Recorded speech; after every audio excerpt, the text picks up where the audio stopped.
I'm Esther, 58, standing in a crowded barn at my son Roger's wedding. My pale blue dress, pressed just right. In my hand, a faded photo of him at 6, grinning with a missing tooth. I scan the room for my seat heart, full of hope.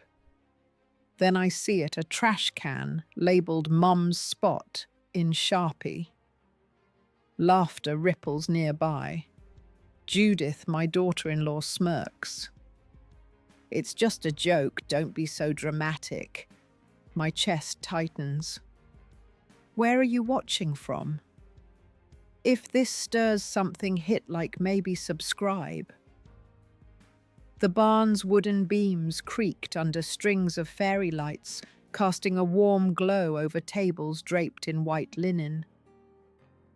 I stood near the entrance, my pale blue dress feeling too plain against the sequined gowns and tailored suits of younger guests. At 58, I'd driven 3 hours to upstate New York for Roger's wedding, my heart heavy with hope for a moment with him.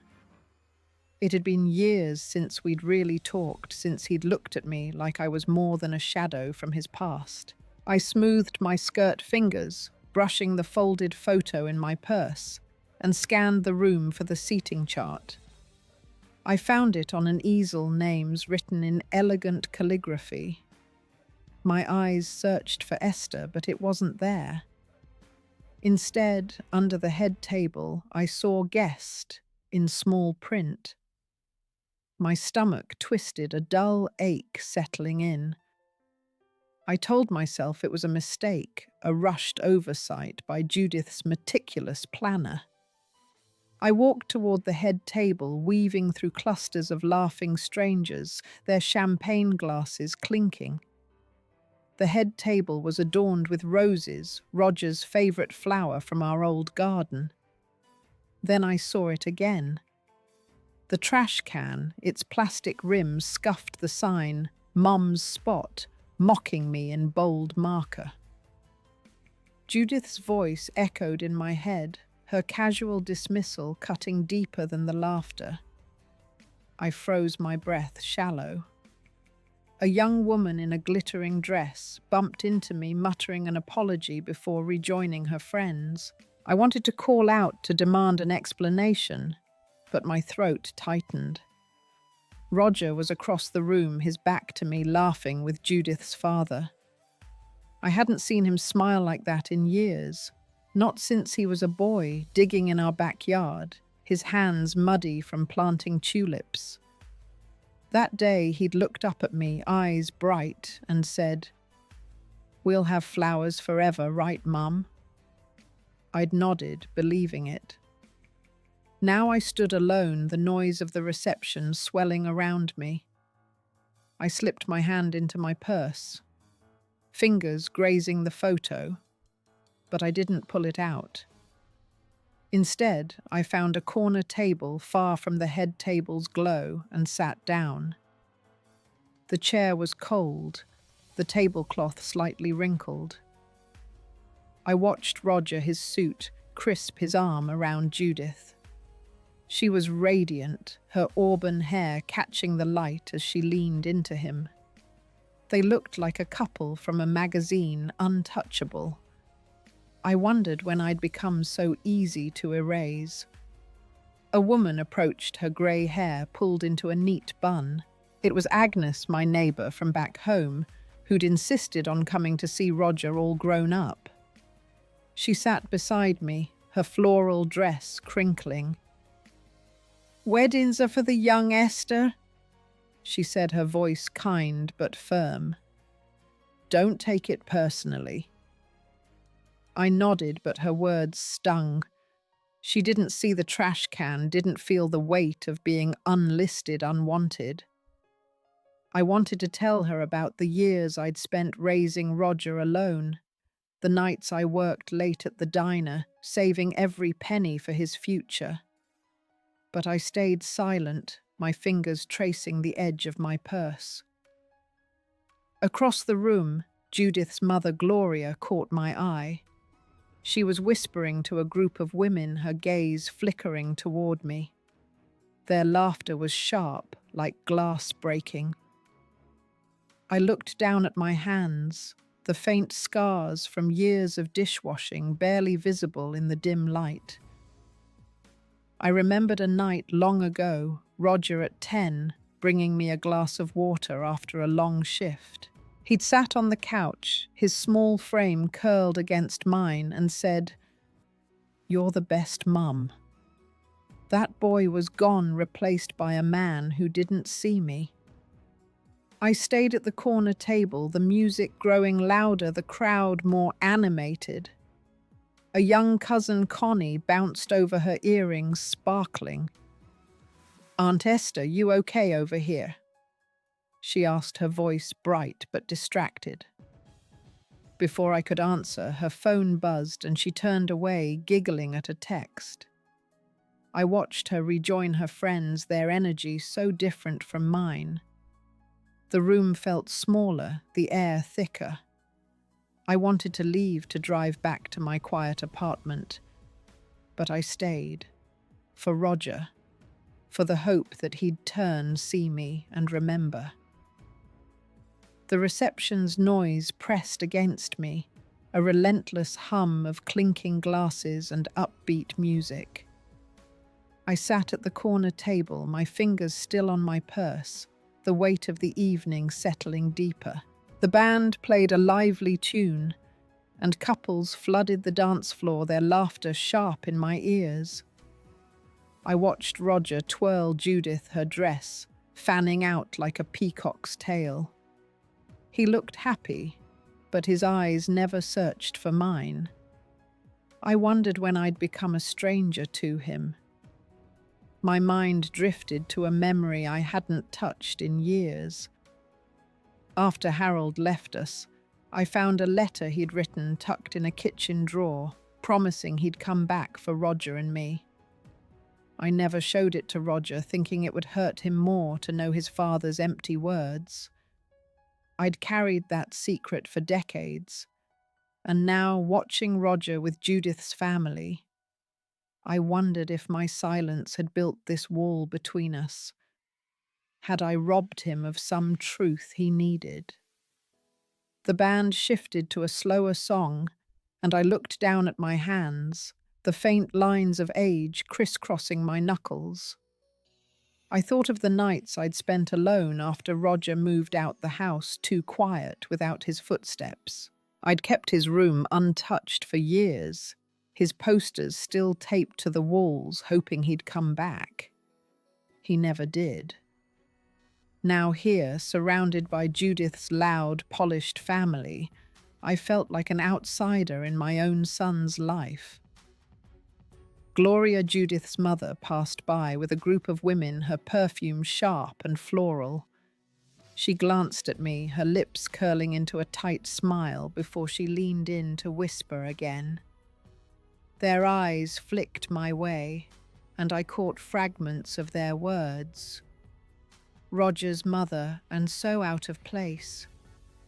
My cheeks burned, but I kept my gaze on the table, tracing the grain of the wood with my fingertip. I wanted to stand, to walk over and ask what I'd done to deserve this. But my legs felt heavy, rooted. A young waiter, barely 20, refilled my water glass. He smiled kindly, but his eyes darted away as if he sensed my discomfort. I thanked him softly, my voice barely audible over the music. I thought of Roger at that age, how he'd come home from college with stories of new friends, his life expanding beyond me. I'd been proud, but each visit grew shorter, his calls less frequent. By the time he met Judith, I was a footnote invited to their engagement dinner only as an afterthought. I shifted in my seat, the chair creaking under me. Across the room, Connie reappeared, her phone now tucked away. She slid into the chair next to me, her earrings catching the light. "This place is amazing, right?" she said. Her voice bright, oblivious to my silence. I nodded, forcing a smile. She chatted about the food, the decor, then paused, tilting her head. "You're quiet, Aunt Esther. Everything okay?" I opened my mouth to speak, to tell her about the trash can, the missing name. But her phone buzzed again. She glanced at it, laughed, and stood. "Gotta run. My friends are calling me." She was gone before I could respond. I looked back at Roger, now standing with Judith's brother, their heads bent close in conversation. I remembered a night when Roger was 16, storming out after an argument about his grades. He'd shouted, "You don't understand me, Mum," and spent the night at a friend's house. I'd waited up the clock, ticking past midnight, wondering where I'd gone wrong. Now that same ache returned sharper as I watched him blend into a world that didn't include me. The music swelled and I felt the room closing in the laughter and chatter, a wall I couldn't breach. I slipped my hand into my purse again, not for the photo this time, but for the feel of something familiar. My fingers brushed the worn leather, grounding me. I told myself I'd stay until the end for Roger, but the hurt was growing, a quiet storm building inside me. I wasn't sure how much longer I could sit here unseen before something broke. The band struck up a new song, upbeat and brassy, pulling more guests to the dance floor. I stayed at my corner table, the untouched plate of chicken and roasted potatoes growing cold in front of me. The room buzzed with toasts, glasses raised to Judith's parents, her brother, her childhood friends. Not one mentioned me, not even a nod to the woman who raised Roger. I pressed my palms against the tablecloth, the fabric rough under my fingers, trying to anchor myself. A woman's voice cut through the noise. "Roger's mum looks so out of place," she said, not bothering to lower her tone. I glanced up to see Beverly, a friend of Judith's I vaguely recognized from a holiday party years ago. She stood near the bar, her red dress clinging to her frame, whispering to another guest. Their eyes flicked toward me, then away, as if I were a piece of decor gone wrong. My face burned, but I kept my gaze down, focusing on the faint watermark on the tablecloth. I'd spent years scrubbing tables at the diner, saving every tip for Roger's college, his books, his dreams. Nights when my feet ached so badly, I soaked them in warm water until dawn. And now I was a stranger at his wedding. I looked across the room, hoping to catch Roger's eye. He was with Judith's family, his laughter blending with theirs. His shoulders relaxed in a way I hadn't seen in years. I remembered the summer he turned 18 when he started spending weekends at Judith's house. One night he came home late, his jaw tight, and snapped, "I don't need you hovering, Mum." I'd stood in the kitchen, stunned, the dish I was drying slipping from my hands. It didn't break, but something in me did. Now, watching him with Judith's clan, that old fracture ached again, deeper, like a wound that never healed. A family friend, Frances, approached my table, her silver earrings catching the light. She was in her 50s like me, her smile warm but cautious. "Esther, you holding up okay?" she asked, sitting down. "Weddings can be overwhelming, all this fuss." I nodded, my throat too tight to speak. I wanted to tell her about the trash can, the missing name, the whispers, but the words wouldn't come.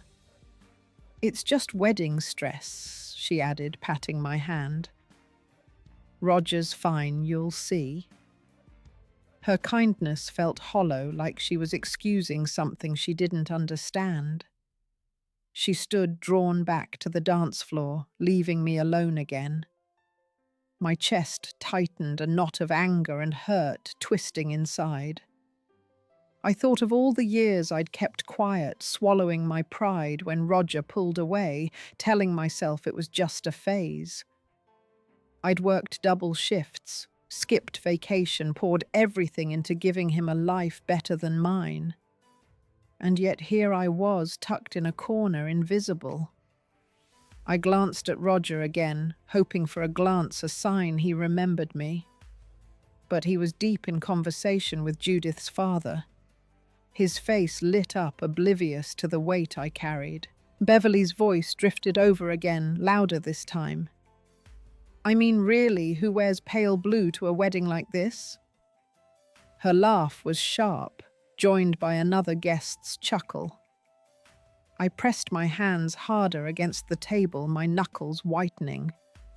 I wanted to stand, to walk over and ask what I'd done to earn their scorn. But the thought of their eyes on me judging stopped me cold. I was 58, too old to make a scene, too tired to fight a room full of strangers. Instead, I sat, the hurt swelling, threatening to spill over.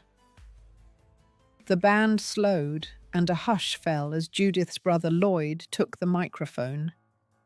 His suit was sharp, his grin wide as he raised a glass. To modern families, he said, his voice booming, to leaving old-fashioned baggage behind. The room erupted in cheers, glasses clinking. I felt my breath catch the words slicing through me. Lloyd's eyes swept the crowd, lingering on me for a split second, his smile sharp. I gripped the edge of my chair, the wood biting into my palm. Was I the baggage he meant? I looked at Roger, hoping he'd flinch at Lloyd's words, but he clapped his face bright with agreement. My heart sank deeper, a heavy stone in my chest. I remembered a night when Roger was 12 in the hospital after a bike accident, his hand small in mine. I'd whispered, "I'll always be here no matter what." He'd nodded, his eyes trusting. Now that promise felt like a lie, mocked by his ease with Judith's family. The music resumed, and I stayed rooted, my untouched plate a silent accusation. I thought of the years after Harold left, how I'd shielded Roger from the truth of his father's abandonment. I'd told myself I was protecting him, but maybe I'd just taught him to turn away from me. I glanced at Lloyd, still basking in the crowd's approval, and felt a flicker of anger, not just at him, but at myself. Why had I let Roger drift so far? Judith passed by, her auburn hair catching the light as she leaned into a guest. Esther's so sensitive, she said, her voice carrying just enough for me to hear. She'll get over it. My fingers tightened around my glass, the cold water trembling inside. I wanted to stand, to tell her I wasn't some fragile relic to be dismissed. But my body wouldn't move. The room spun slightly, the laughter and music blending into a dull roar.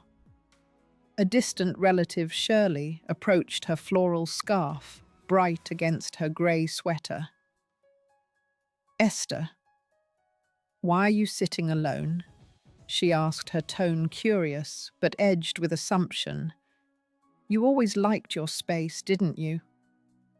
I opened my mouth, but no words came.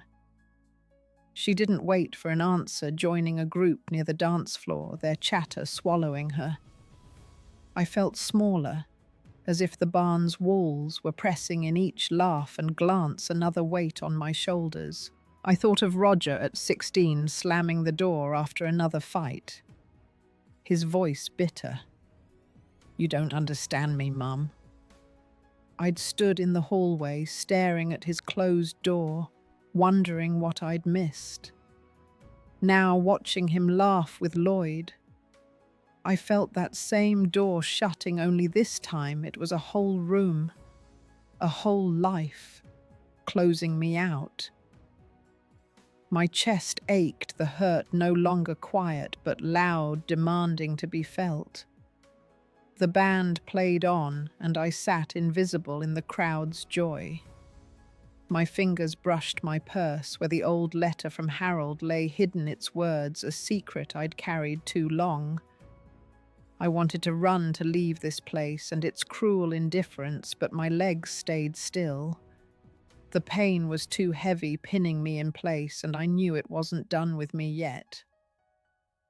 The band paused, and Judith stepped to the center of the barn, her smile radiant under the fairy lights. "We have a special surprise," she announced, gesturing to a screen descending behind her. A slideshow of Roger's life. The crowd murmured with excitement, chairs scraping as people turned to watch. I sat frozen at my corner table, my hands clasped tightly in my lap. A slideshow meant memories, moments I'd shared with Roger. Maybe this was my chance to feel seen, to know I hadn't been erased. The screen flickered to life, showing Roger as a toddler laughing in a park I didn't recognize. Then him at 10, fishing with Judith's father. Then at 16, grinning at a beach house with her family. Each image was bright, polished, filled with their world. Not one showed me, not our backyard tulip garden, not our late-night talks over cocoa, not the graduation photo I'd framed and given Roger years ago. My chest tightened, a sharp pain spreading as the crowd clapped, oblivious to my absence. I stared at the screen, willing a single image of us to appear, something to prove I'd mattered. But the slides kept coming. Roger at college, Roger with Judith's cousins, Roger at their engagement party. My throat burned, and I pressed my fingers against my lips to keep from gasping. I'd spent years raising him alone, stitching together a life from diner tips and sleepless nights. And now my existence was wiped clean, like I'd never held his hand, never dried his tears. Judith's cousin Diane leaned over from a nearby table, her voice soft. "You must be so proud," she said, her eyes bright with sincerity. I nodded, unable to speak, the irony slicing through me. Proud of what? A son who let me be written out of his story.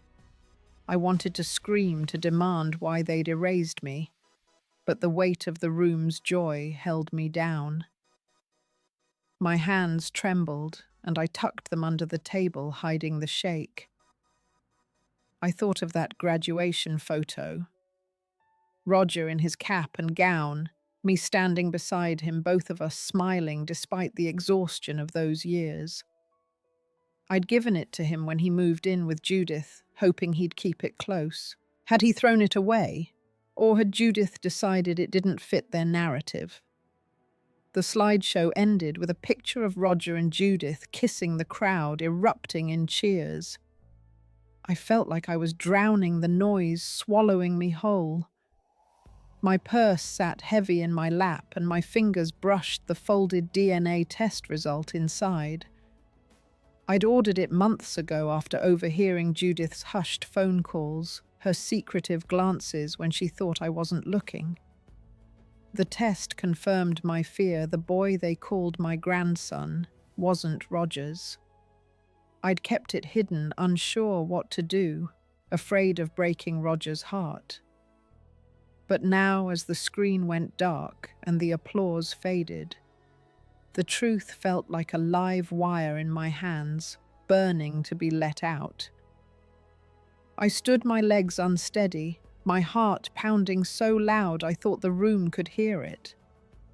The microphone sat unattended at the front, a few feet from Judith's glowing smile. I took a step forward, then another, the crowd blurring around me. My breath was shallow, my mind racing with the weight of what I might say. The truth was a blade sharp and unforgiving, and I wasn't sure who it would cut. My steps echoed in my ears as I reached the microphone, the barn's chatter fading to a low hum. My hands shook the folded DNA test result, a heavy weight in my purse. I tapped the microphone, the soft thump cutting through the noise. Eyes turned to me, curious, some annoyed. Judith froze mid-laugh, her face tightening. Roger looked up, his brow furrowing a flicker of recognition in his eyes. I swallowed, my voice unsteady but clear. I have something to say.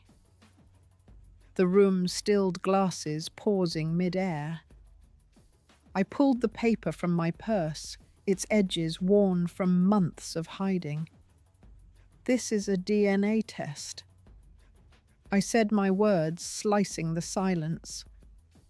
The boy you call my grandson isn't Roger's. A gasp rippled through the crowd, followed by whispers. Judith's face drained of colour, her eyes wide with panic. Roger's jaw dropped, his hand falling from her arm. I thought of the night I'd found Judith's texts on Roger's phone, cryptic messages about late-night meetings. I'd dismissed it at first, not wanting to believe. But doubt grew, and the test confirmed it. Now, holding the paper up, I felt exposed, as if I'd stripped myself bare. The crowd's stares burned, some shocked, others judgmental. A woman near the front muttered, "How cruel," her voice loud enough to sting. Kathleen, a family friend, stood, her face flushed. "Esther, how could you do this here?" She hissed, her words a public reprimand. I wanted to explain, to say I'd carried this alone for months, but my throat closed. Roger's eyes met mine, not with anger, but with a raw, wounded shock that cut deeper than any words. I'd wanted the truth to free us, but it felt like a betrayal of him instead. Judith stepped forward, her voice sharp. "This is a private matter, Esther. You're ruining everything." The crowd murmured agreement, their sympathy shifting to her. I stood there, the microphone cold in my hand, the paper trembling. I thought of the nights I'd lain awake, imagining this moment, hoping it would reclaim my place. Instead, I was the villain, the mother who'd shattered her son's wedding. The band stayed silent, the fairy lights casting long shadows across the room. I wanted to run to escape the weight of their gazes, but my feet wouldn't move. Roger turned away. His shoulders hunched, and Judith followed, her hand on his back. The crowd's whispers grew louder, a chorus of judgment. I stood alone. The truth I'd unleashed a heavy chain around my heart, pulling me down with no way out. The barn's lights blurred as I stumbled out into the cool night, my heels sinking into the gravel path. The weight of the crowd's judgment clung to me, their whispers echoing in my mind. I slid into my car, the silence inside deafening after the chaos. My hands still trembled, the DNA test result, now a crumpled sheet in my purse. I drove the dark roads, winding through upstate New York, back to my small apartment. At 58, I'd never felt so alone, yet something in me stirred, refusing to stay broken. I unlocked my door, the familiar creak of the hinges grounding me. The living room was dim, lit only by a lamp I'd left on. I sank onto the couch, my purse falling to the floor. For years, I'd let Judith's family overshadow me, swallowing my voice to keep peace for Roger. No more. I pulled out a notepad, the same one I'd used to jot grocery lists and reminders. Tonight it would hold something heavier. I began writing a letter to Roger, my pen scratching the paper. I poured out the truth, how I'd felt erased at his wedding, how the DNA test came from months of doubt, how I'd stayed silent too long. I wrote about the nights I'd worked late to pay his tuition, the mornings I'd woken early to pack his lunches. I wrote about my love for him unbroken despite the distance. My hand cramped, but I kept going the words. A release I hadn't known I needed. I thought of my mother, Thelma, her voice sharp but kind, telling me years ago, "Esther, don't let anyone make you small." She'd said it over coffee. Her hands wrinkled from years of sewing, her eyes fierce. I'd nodded then, but hadn't listened. Now her words echoed, urging me to stand tall. I wrote to Roger about her, how she'd taught me strength I'd forgotten. This letter was my first step, a way to reclaim my place in his life. A knock at the door startled me. It was Norma, my neighbour. Her grey hair loose, her eyes soft with concern. "Saw your light on Esther." "You okay?" she asked, stepping inside. I nodded, but tears betrayed me. She sat, offering a mug of chamomile tea, its warmth seeping into my hands. "You don't have to talk," she said, "but I'm here." I didn't tell her about the wedding, the test, the silence, but her presence steadied me. A reminder I wasn't entirely alone. I finished the letter, my words raw but honest. I sealed it in an envelope, Roger's name written in my careful script. The act felt final, like closing a door on years of silence. I stood my legs steadier now and placed the letter on my kitchen counter. Tomorrow I'd drive to Roger's house, hand it to him, and face whatever came next. For the first time in years, I felt a spark of resolve, a quiet fire growing inside me. The morning sun filtered through my kitchen curtains, casting faint stripes across the counter where Roger's letter sat sealed and waiting. I sipped my coffee, the mug warm against my palms, and felt a quiet resolve settling in. At 58, I'd spent too many years shrinking, letting my voice fade to keep Roger close. The wedding had shattered that illusion, and now, with the letter in hand, I was ready to speak, even if it meant risking everything. I drove to Roger's house, an hour away, the envelope resting on the passenger seat. The road stretched through quiet suburbs, houses with neat lawns and families I'd never know. I thought of a moment when Roger was 15, asking why his father left. I'd deflected, saying, "Some things just happen," my voice tight with fear of hurting him. That lie had built a wall, and I'd let it stand too long. Today I'd start tearing it down.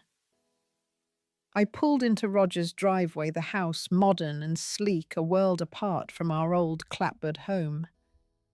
Judith's car was gone, a small relief. I knocked, my heart pounding, and Roger opened the door. His face, tired eyes, red. He wore a faded sweatshirt, one I recognized from his college days. "Mum," he said, his voice soft, uncertain. I held out the letter, my hand steady despite the tremor inside. "Read this," I said. "Please." He took it, his fingers brushing mine, and sat on the couch, the envelope unopened in his lap. I stood by the window, looking out at a swing set in the backyard, built for a child who wasn't his. I saw texts, I said, my voice low. On your phone last year. Judith was hiding something. That's why I got the test. His eyes widened, but he didn't speak. He tore open the envelope, his hands shaking, and began reading. I watched him, each word I'd written replaying in my mind. I'd told him about the diner shifts, the nights I'd stayed up worrying, the love that never wavered. I'd written about feeling erased, not just at the wedding, but for years. His face softened, tears welling as he turned the pages. I didn't know he whispered, his voice breaking. I thought you were okay with everything. I wasn't. I said, my voice firm but not harsh. I let you pull away because I thought it's what you needed, but I was wrong to stay quiet. He nodded, his gaze dropping to the letter. I felt caught, he admitted, between you and Judith's family. I didn't know how to fix it. His honesty stung, but it was a clean pain, one that promised truth.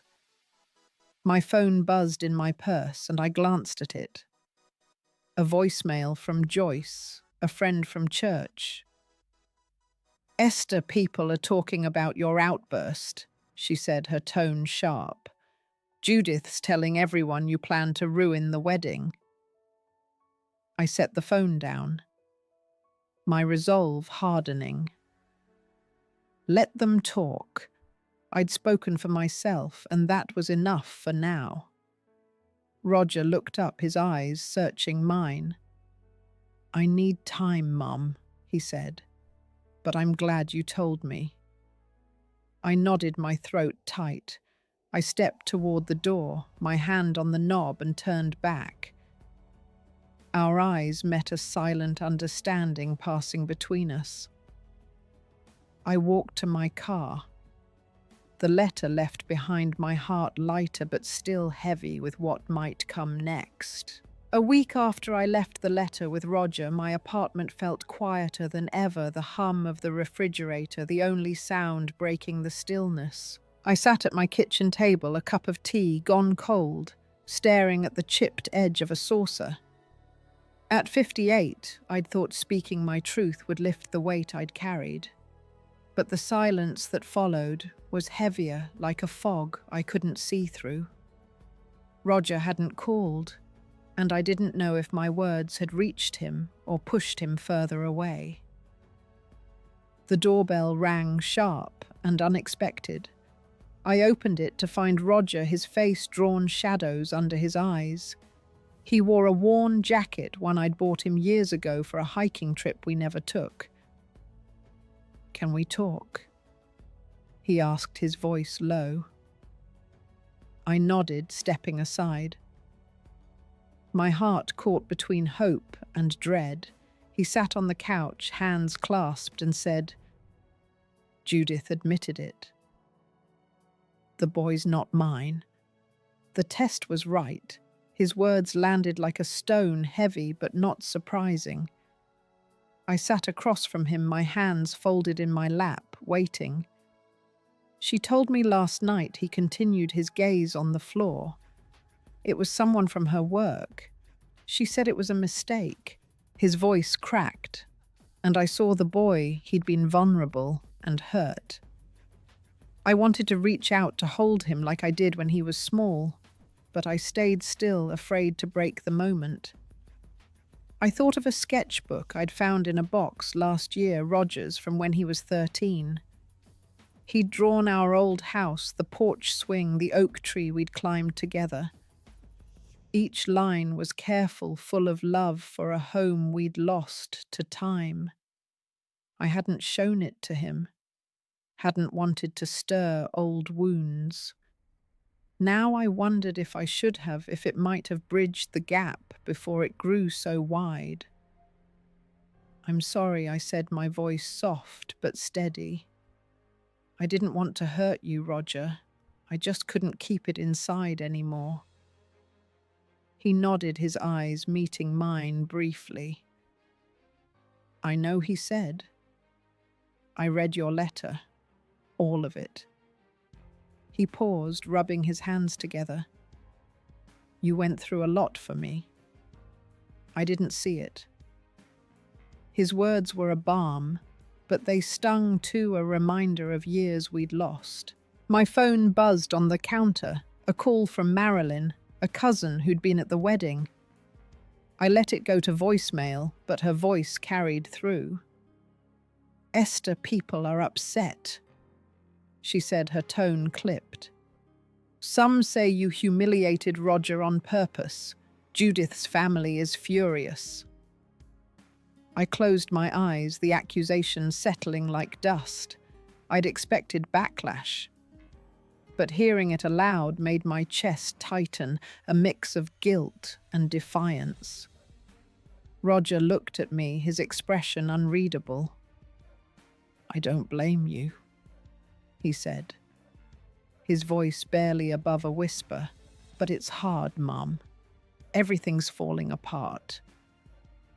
He stood pacing to the window, his silhouette framed against the morning light.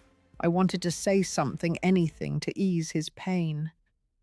But my words felt too small. The truth I'd unleashed had shifted something between us, but it hadn't healed us. Not yet. I sat there, the silence between us thick, waiting for what came next. Roger stood by the window, his back to me, the morning light outlining his frame. The silence in my apartment stretched heavy with the truth we'd both faced. I wanted to ask what he'd do next, but my voice stayed locked in my throat.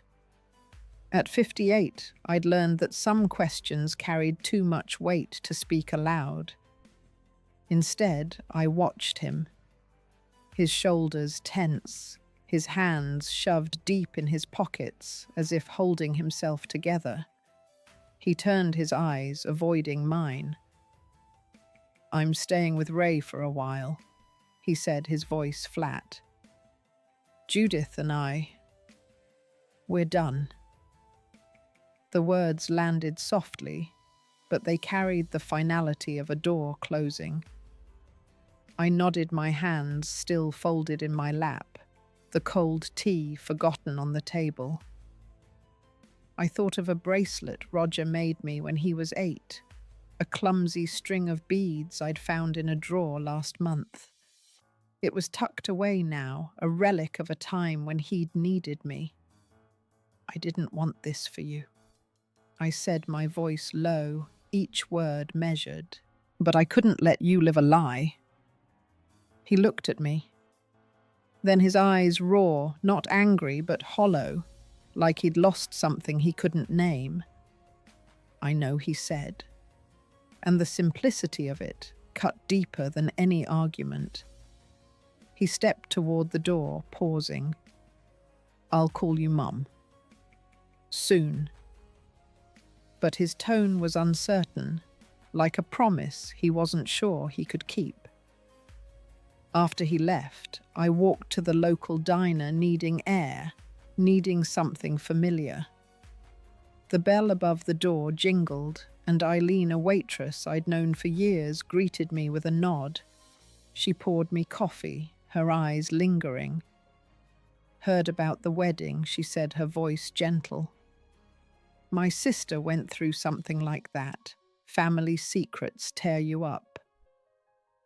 I sipped the coffee, its bitterness sharp, and nodded. Her words were kind, but they reminded me how far the story had spread, how my truth had become gossip.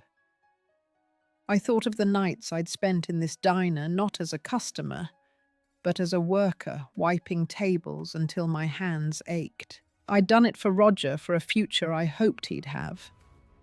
Now that future was unraveling, and I wondered if my truth had cost him too much. Eileen refilled my cup. Her silence a small comfort, but it couldn't erase the ache in my chest. My phone buzzed again, another call from Marilyn. I ignored it.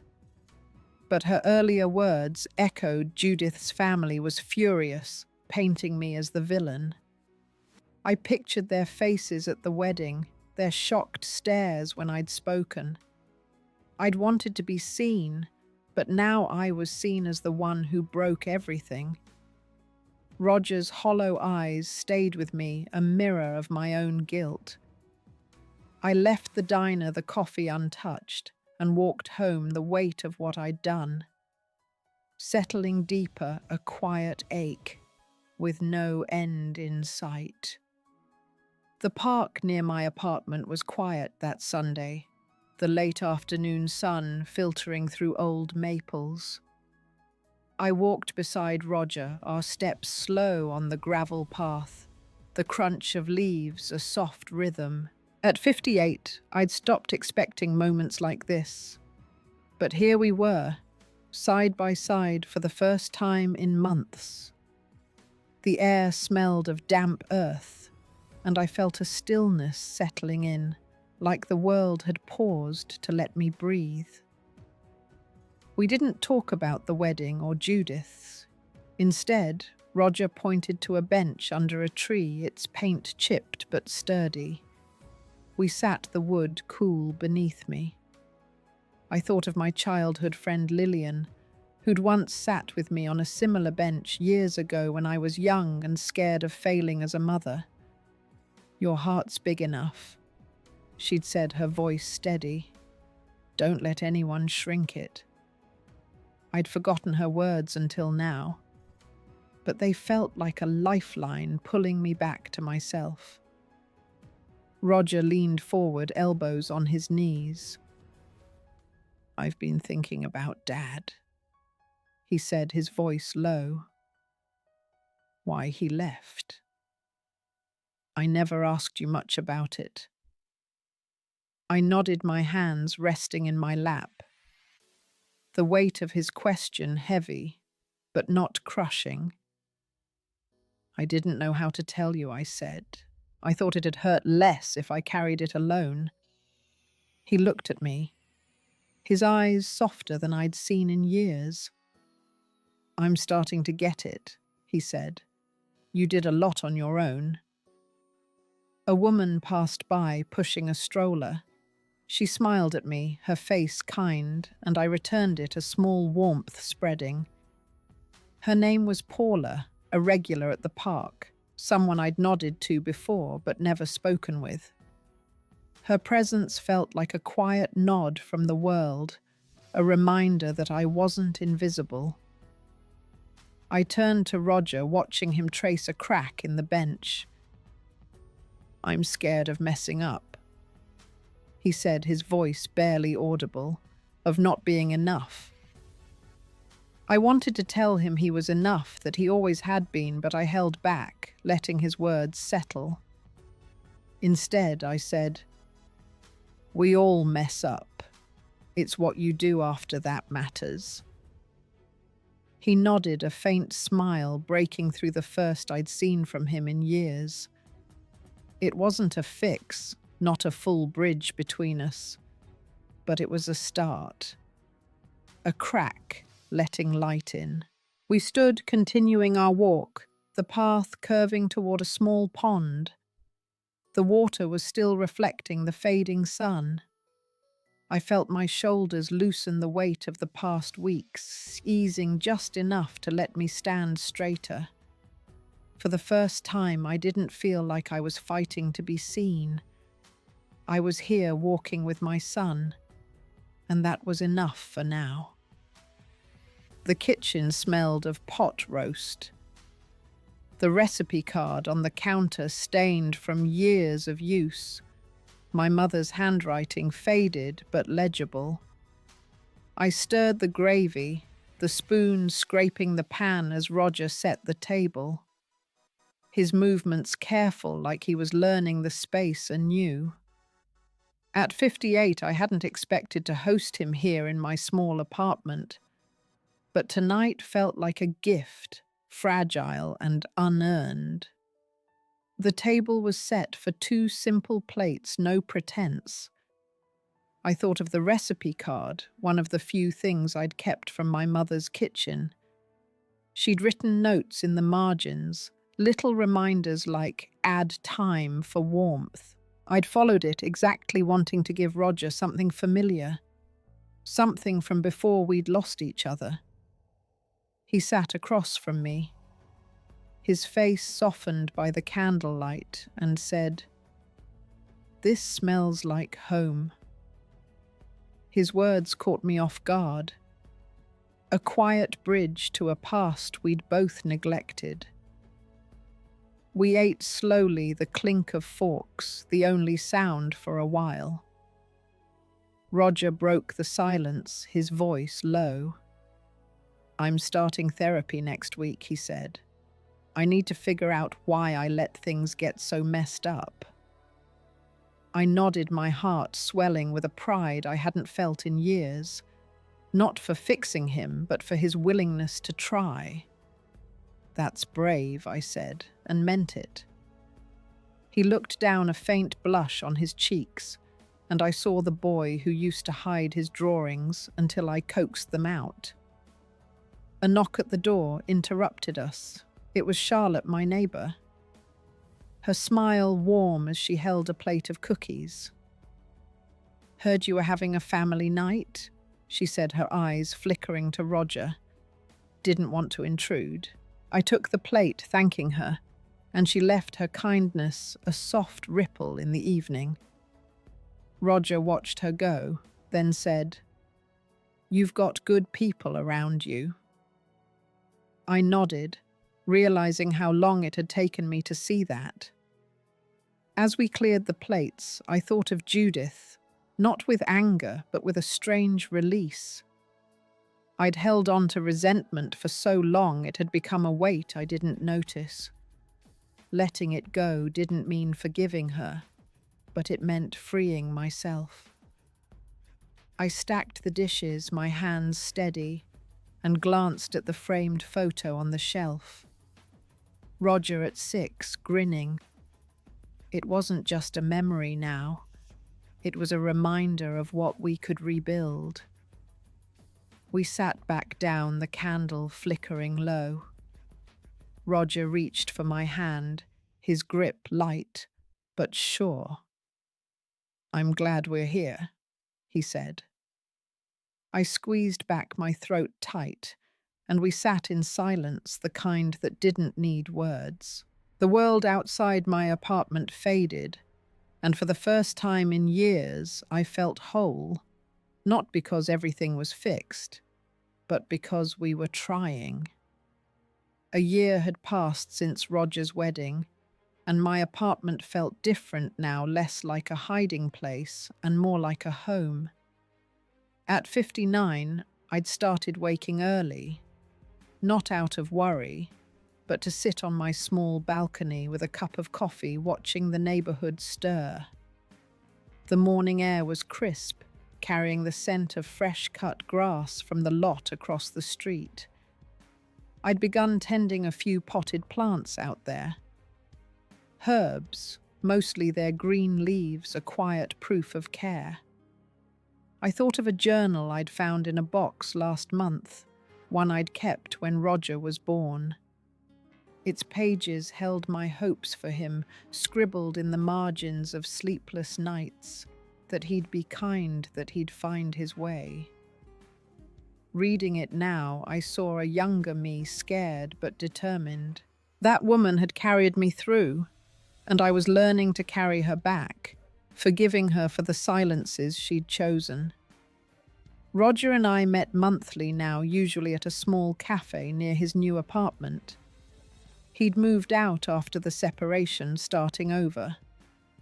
Our talks were careful, but real, about his therapy. His job, sometimes just the weather. Last week he'd laughed at a story about my herbs wilting in a heat wave, a sound that warmed me more than the coffee. We weren't fully healed, but we were building something new piece by piece. I'd started walking to the community centre twice a week, joining a book club with women my age. One of them, Rosemary, had become a friend. Over tea, She'd shared how my story from the wedding pushed her to confront her own sister about years of distance. "You made me brave," she said, her eyes steady. I hadn't expected that, hadn't thought my pain could ripple out to help someone else. It made me see my choices differently, not as mistakes, but as steps. This morning, I planted basil in a new pot, the soil cool under my fingers. I thought of the years I'd spent waiting for Roger to see me, waiting for permission to matter. That waiting was over. I didn't need his approval or anyone's to claim my place. The basil's tiny leaves caught the sun, fragile but growing. I stood brushing dirt from my hands and felt a quiet steadiness, like the ground had finally settled beneath me. The balcony door was open, letting in a soft evening breeze as I sat with a book, its pages worn from use. At 59, I'd found a rhythm in these quiet moments, a steadiness I hadn't known I could claim. I thought of a walk I'd taken last week past a church where I'd once prayed for Roger to come back to me. I didn't pray now, but I felt a peace in that memory, like I'd made my own answers. I'd started writing letters again, not to Roger, but to myself, in a new notebook I kept by my bed. They were short. Just thoughts about the day, the way the light hit the basil plants, or how Rosemary's laugh reminded me of my mother's. Writing them felt like reclaiming a voice I'd silenced, not for anyone else, but for me. I'd spent so long carrying others' truths. Harold's abandonment, Roger's distance, Judith's betrayal, that I'd forgotten my own. Now I was learning to speak it, even if only on paper. Roger called yesterday, his voice lighter, asking if I'd join him for a weekend hike. "Just us," he said. And I heard the boy who'd once begged to climb trees with me. I said yes, my heart full but calm. We weren't the same people we'd been, and that was okay. The truth I'd spoken at the wedding hadn't fixed us, but it had cleared a path.